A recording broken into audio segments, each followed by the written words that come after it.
आज हम आपको लेकर चलते हैं 5000 साल पहले। उस समय जब दुनिया के कई हिस्सों में लोग अभी भी अपने छोटे छोटे गांवों में रहते थे और शहर बस कल्पना में ही मौजूद थे। मिस्र में पिरामिड बन रहे थे, मेसोपोटामिया में कानून लिखे जा रहे थे।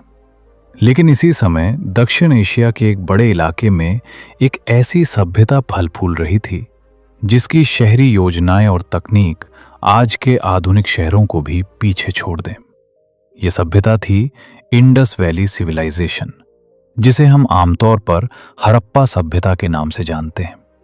और अजीब बात यह है कि हजारों साल तक यह सभ्यता जमीन के नीचे दबी रही, भुला दी गई, जैसे कभी थी ही नहीं। अब कहानी शुरू होती है 19वीं सदी के ब्रिटिश भारत से। उस समय अंग्रेज अपने साम्राज्य को जोड़ने के लिए रेलवे बिछा रहे थे और रेलवे के लिए उन्हें चाहिए थे ईंट और गिट्टी। 1856 के आसपास जब लाहौर से कराची तक रेलवे लाइन बिछ रही थी, मजदूरों और ठेकेदारों ने हड़प्पा के टीलों से पुरानी ईंटें निकाली और रेलवे की गिट्टी में इस्तेमाल कर दी। लेकिन ये कोई साधारण ईंटें नहीं थीं, ये प्राचीन शहर के अवशेष थे। उस समय किसी को अंदाजा नहीं था कि ये हजारों साल पुराने हैं, लेकिन हड़प्पा के टीलों पर स्थानीय लोगों की नजरें सदियों से थीं। किसान इन टीलों की ईंटें अपने घर बनाने और खेतों की मेड़ के लिए निकालते रहे। उनके लिए यह बस एक संसाधन था, कोई रहस्य नहीं। अब रेलवे निर्माण के दौरान कुछ ब्रिटिश अधिकारियों का ध्यान इस ओर गया। उन्होंने देखा कि ईंटें असाधारण रूप से समान और मजबूत हैं और हजारों की संख्या में हैं, लेकिन फिर भी उस समय कोई इसे गंभीरता से नहीं ले सका। फिर आया अलेक्जेंडर कनिंघम। 1871 में आर्कियोलॉजिकल सर्वे ऑफ इंडिया के पहले डायरेक्टर जनरल उन्होंने हड़प्पा के टीलों का दौरा किया। वहां उन्हें पुरानी मोहरें मिली, छोटे पत्थर के टुकड़े जिन पर अजीब चित्र और चिन्ह बने थे। एक मोहर पर बैल जैसा जानवर बना था और उसके ऊपर चिन्ह, शायद कोई प्राचीन लिपि। कनिंघम ने इन्हें रिकॉर्ड किया, लेकिन उन्होंने सोचा कि ये अवशेष शायद कुछ 100 साल पुराने हैं। यानी उनका ध्यान मुख्य रूप से बौद्ध और मौर्यकालीन स्थलों पर था। हड़प्पा की असली उम्र और महत्व उनके लिए स्पष्ट नहीं था। आगे लगभग 50 साल तक हड़प्पा के टीलों को अकादमिक नजरअंदाज का सामना करना पड़ा। कोई बड़ी खुदाई नहीं हुई। 1920 के दशक में कहानी ने नया मोड़ लिया। राय बहादुर दायाम साहनी, रखाल दास बनर्जी और जॉन मार्शल ने हड़प्पा और मोहनजोदारो में खुदाई शुरू की।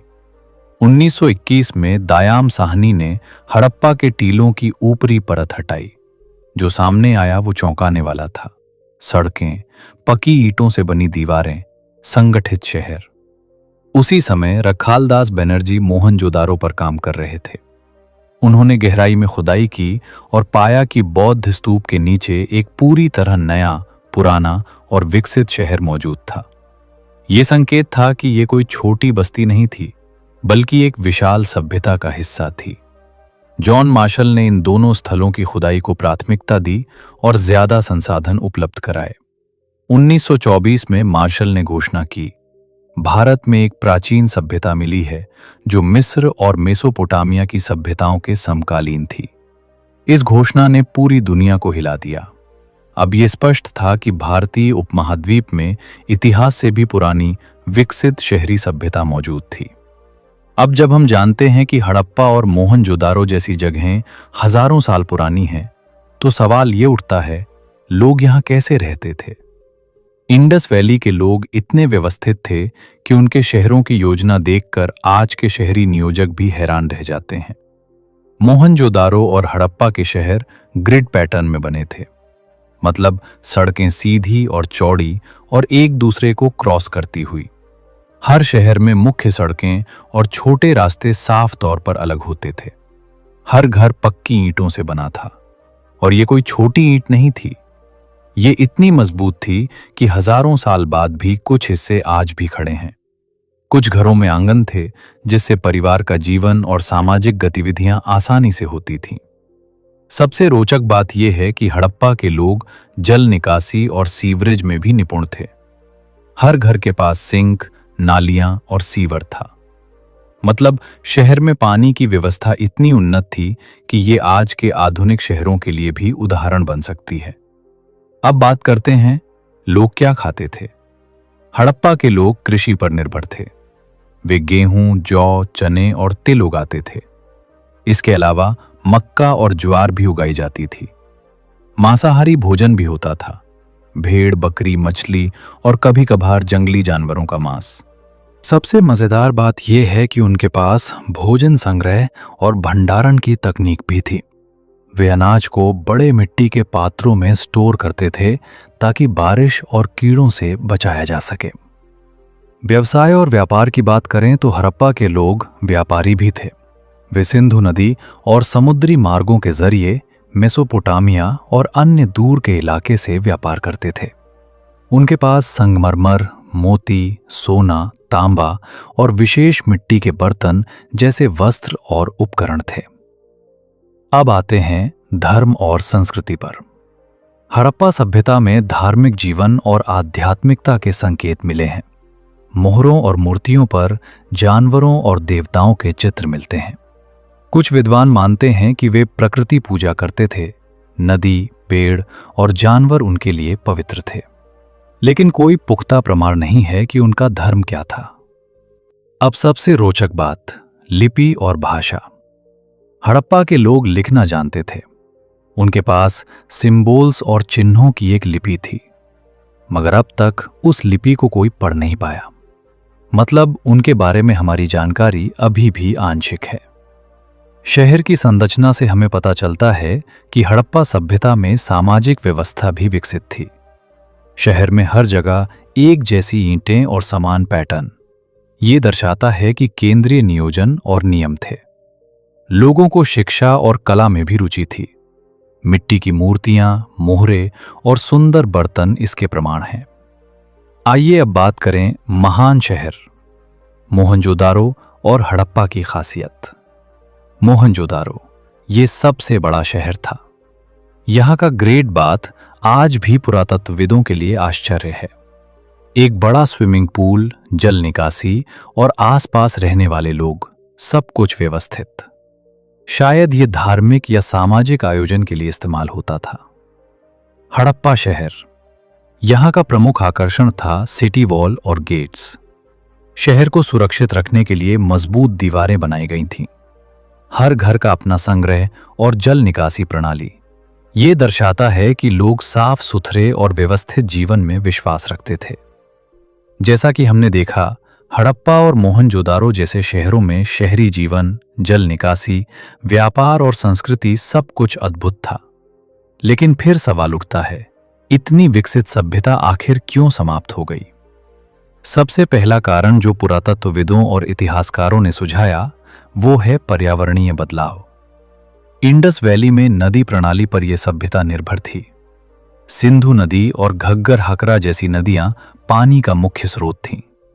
लेकिन धीरे धीरे इन नदियों का जलस्तर गिरना शुरू हुआ।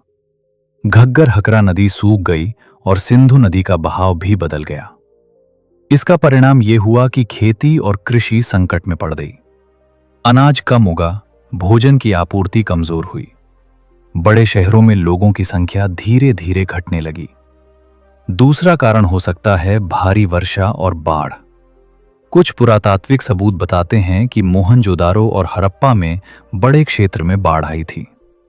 पक्की ईंटों के मकान ढह गए, जल निकासी प्रणाली काम नहीं कर पाई और शहर धीरे धीरे उजाड़ होने लगे। तीसरा कारण है व्यापार और आर्थिक गिरावट। इंडस वैली सभ्यता दूर दराज के क्षेत्रों के साथ व्यापार करती थी।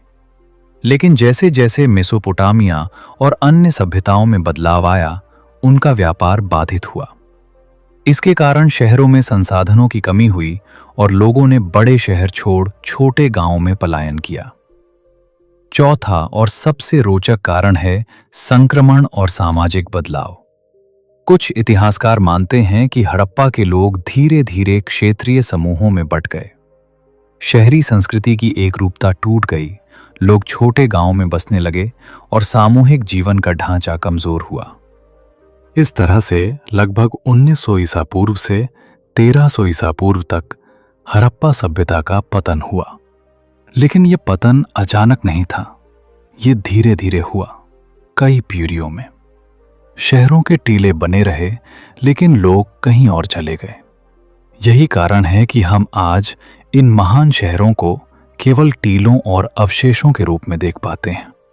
अब सवाल उठता है, हड़प्पा सभ्यता से हमें क्या मिला? शहरी योजना और वास्तुकला। ग्रिड पैटर्न में शहर, चौड़ी सड़कें, नालियां, सीवर और जल निकासी। ये दिखाता है कि प्राचीन लोग कितने व्यवस्थित और तकनीकी रूप से सक्षम थे। व्यापार और अर्थव्यवस्था। लंबी दूरी का व्यापार, वस्त्र, मिट्टी के बर्तन, तांबा और अन्य धातु। ये दिखाता है कि वे सिर्फ किसान नहीं थे, बल्कि बुद्धिमान व्यापारी और कारीगर भी थे। संस्कृति और कला। मोहरे, मूर्तियां, मिट्टी के बर्तन, चित्र, सभी से पता चलता है कि उनका सौंदर्य और सांस्कृतिक जीवन समृद्ध था। भाषा और रहस्य। उनकी लिपि आज भी पढ़ी नहीं जा सकी। इसका मतलब यह है कि हमारी जानकारी अभी भी आंशिक है। हम केवल उनके अवशेषों और संकेतों से उनकी कहानी समझते हैं। विरासत। हड़प्पा सभ्यता ने दक्षिण एशिया में शहरी जीवन का मार्गदर्शन दिया। ये दिखाता है कि हजारों साल पहले भी लोग संगठित, तकनीकी रूप से सक्षम और सांस्कृतिक रूप से समृद्ध जीवन जी रहे थे। आज हम जब हड़प्पा, मोहनजोदारो, धोलावीरा, लोथल या कालीबंगन जैसी जगहों पर जाते हैं, तो हमें केवल टीले और ईंटों के ढेर ही नहीं दिखाई देते। हम इतिहास की एक गहरी कहानी देख रहे होते हैं। लोगों का जीवन, उनकी मेहनत, उनका संगठन और उनका सामूहिक संघर्ष। और यही हड़प्पा सभ्यता का असली चमत्कार है। हजारों साल पहले लोग ऐसे शहर बना रहे थे जिनकी योजनाएं आज भी हमें आश्चर्यचकित और प्रेरित करती हैं। शायद यही कारण है कि इतिहासकार इसे दक्षिण एशिया की सबसे महान प्राचीन सभ्यता मानते हैं। अगर आपको ये वीडियो पसंद आया हो तो लाइक और शेयर करना मत भूलिए।